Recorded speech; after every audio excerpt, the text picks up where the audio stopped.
گفتم بیا بسازیم از نو گلای شکشته رو، گفتی نمیشه ببر از یاد روزای گذشته رو.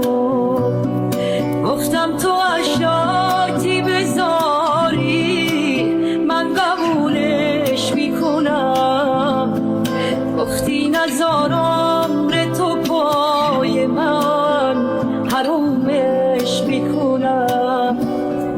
نشد